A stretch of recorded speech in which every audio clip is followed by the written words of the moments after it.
Hello everyone, welcome back to my channel Young in Tech. Today I will discuss the chapter The Fun They Had, which is the topic of class 9th and very helpful for you.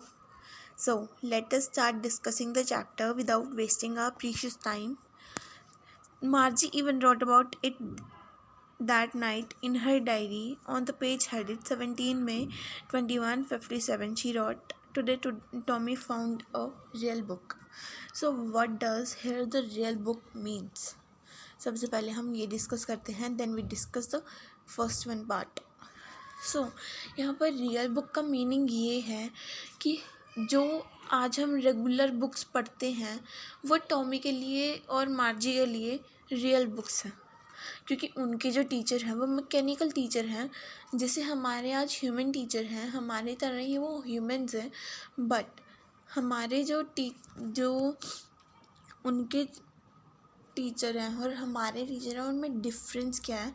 So the difference is that they are mechanical teachers like a computer and we have human teachers who taught us in a specific building called school.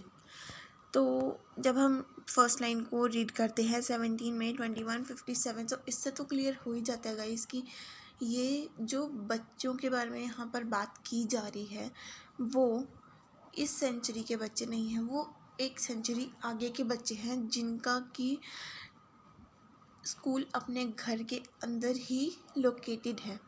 सो हम अब अपने topic पे back हो जाते हैं. It was a very old book. Margie's grandfather once said that when he was a little boy, his grandfather told him that there was a time when old stories were printed on paper. सो इसमें क्या था कि जब मार्जी के grandfather थे, छोटे थे, तो उनके ग्रैंडफादर ने उन्हें ये बुक दी थी और बताया था कि उस टाइम में जो स्टोरीज़ थी वो पेपर पे प्रिंट होती थी, जैसे कि आज हम बुक्स पढ़ते हैं अपनी. This is the also a pick of book. So ये जो बुक है ना गाइस, सो उनके लिए ये बहुत ही अलग थी उनकी बुक्स से. उन्हें नहीं लगता था कि ऐसा कुछ हो सकता है. तो उसके ग्रैंडफादर ने उसको एक बारी बताया था. मार्जी के ग्रैंडफादर ने उन्हें बताया था कि उस टाइम पे जो हमारी स्टोरीज़ थी वो पेपर पर प्रिंट होती थी. वो बुक्स ऐसे हमारे पास, उनके पास जैसे मैकेनिकल टीचर नहीं होते थे. दे turned the pages which were yellow and crinkly.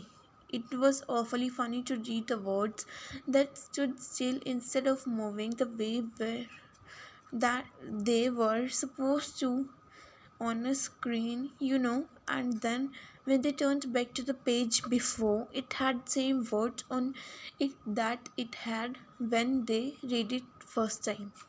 So इसमें क्या था कि जब वो पेजेस को टर्न करते थे तो उनके जो पेजेस थे, जब हमारी कोई बुक पुरानी हो जाती है तो उसके पेजेस डस्टी और येलो हो जाते हैं. तो वो पेजेस बहुत ही क्रिंकली और येलो थे. सो अब उसके अंदर ऐसा क्या फुली फ़नी था कि उन्हें वो फ़नी लग रही थी बुक. ऐसा क्या था उस बुक के अंदर, क्योंकि उसके अंदर जो वर्ड्स थे वो स्टिल थे. मतलब हमारी जो बुक्स हैं उसके अंदर वर्ड्स नहीं मूव करते as compare to the television screen. The words on the television screen kept on moving, but our books are still, the words in our book stand still.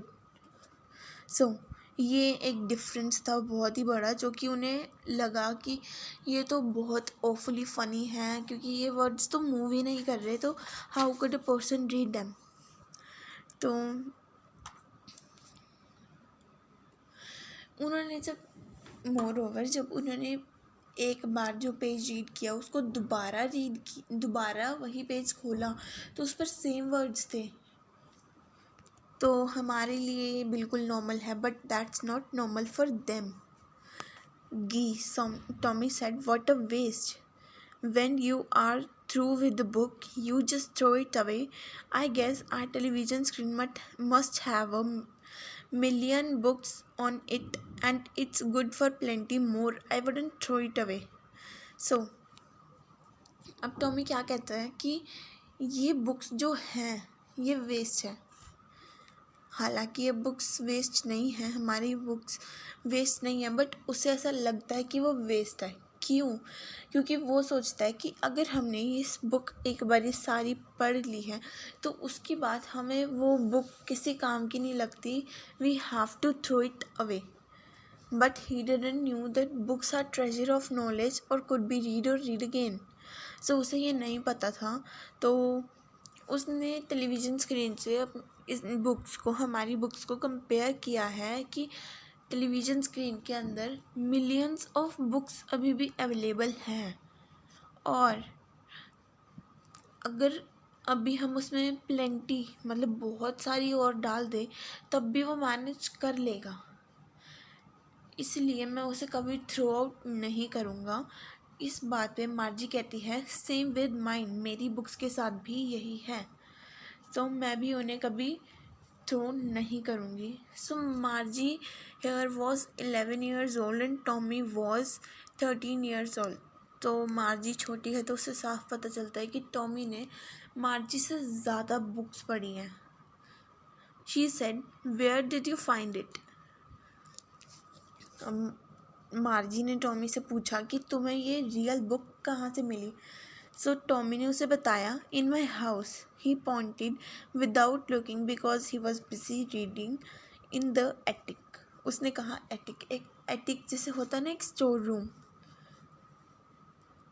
तो स्टोर रूम को ही हम basically कहते हैं। जैसे कि हमारे stairs हैं तो उसके नीचे या किसी भी रूम के नीचे जब हम जाते हैं वहाँ पर हम अपना पुराना सामान रखते हैं, सो उसे एटिक कहा जाता है, यानी कि स्टोर रूम।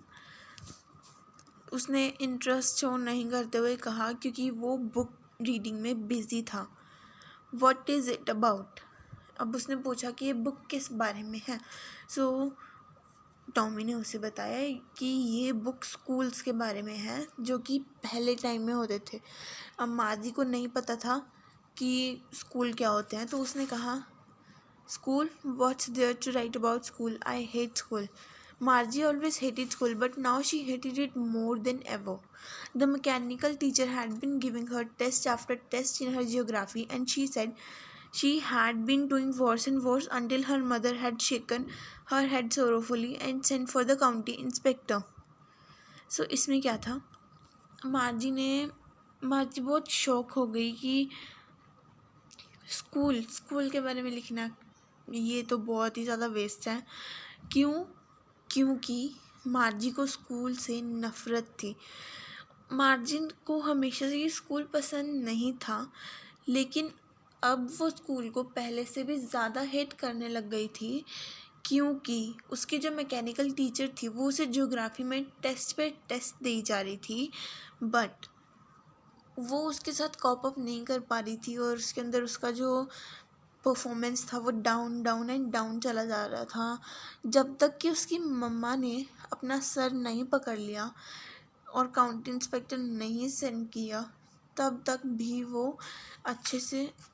भी वो स्कूल को हेट करती थी, और आफ्टर दैट भी वो इतना हेट नहीं करने लगी, बट थोड़ा हेट वो तभी भी करती थी। He was a round little man with a red face and a whole box of tools with dials and wires. He smiled at Margie and gave her an apple, then took the teacher apart. Margie had hoped he wouldn't know how to put it together again, but he knew how all right, and after an hour, so there it was again. तो उसकी mother ने county inspector को send किया था कि वो check करेगा geography sector को कि उसके अंदर प्रॉब्लम क्या है। तो वो जो काउंटी इंस्पेक्टर था वो कैसा था, he was a round little man with a red face. उसका जो फेस था वो राउंड था, रेड था, और उसके पास एक पूरा बॉक्स था टूल्स का, जिसके अंदर डायल्स और वायर्स दोनों थे। उसने मार्जी को देखकर स्माइल किया और उसे एक एप्पल दिया, then took the teacher apart, और फिर उसने मैकेनिकल टीचर को पूरा खोल दिया। Margie hoped it would not be right again, and after an hour or so there it was again.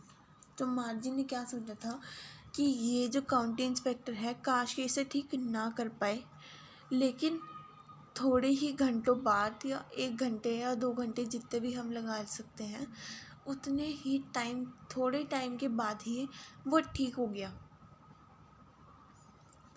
तो मार्जी को बुरा लगा कि right large and black large and black and ugly with a big screen on which the lesson was shown and the questions were asked, that was not so bad, the part Margie hated। तो उसे लगा कि mechanical teacher जो बड़ी सी गंदी सी black सी screen के साथ वापस आ गया, जिस पर कि मुझे क्वेश्चंस दिए जाते थे और क्वेश्चंस पुट किए जाते थे मुझसे या कुछ और काम दिया जाता था, तो ये इतना भी बुरा नहीं था। The part Margie hated most was the slot where she had to put her homework in test papers. अब इसका जो पार्ट था ना मैकेनिकल टीचर का, उसे सबसे ज़्यादा किस पार्ट से नफ़रत थी कि जब उसे अपने पेपर्स और होमवर्क सबमिट करने पड़ते थे। हम भी परेशान हो जाते हैं यार, पेपर क्यों होता है, तो हमें तो फिर भी शीट पर लिखना होता है पेन के थ्रू। तो उनका कैसे होता है, उन्हें अपना होमवर्क बाद में सबमिट करना होता है अपने मैकेनिकल टीचर को करके। तो दिस मतलब बहुत ही ज़्यादा टायरिंग नहीं होता ये। She always had to write them out in a punch code they made her learn when she was 6 years old, and the mechanical teacher calculated the marks in no time। तो क्या होता था कि उसे जब वो होमवर्क डालती थी तो उसे वो लर्न भी करना होता था, और उसे ये लर्न करना जब वो 6 ईयर्स की थी तभी सिखा दिया जाता था। और मैकेनिकल टीचर जो थी वो उसकी परफॉर्मेंस को देख के उसके मार्क्स लगाने में बिल्कुल ही टाइम नहीं लगाती थी। जैसे हमारे ह्यूमन टीचर्स हैं वो थोड़ा टाइम ले लेते हैं if they want to check our exams और if they want to check our notebook, so हम थोड़ी देर के लिए बच जाते हैं, बट वो नहीं बचती थी क्योंकि उससे साथ साथ ही मार्क्स का पता चल जाता था। So guys, next part will be discussed in next video. Thank you guys.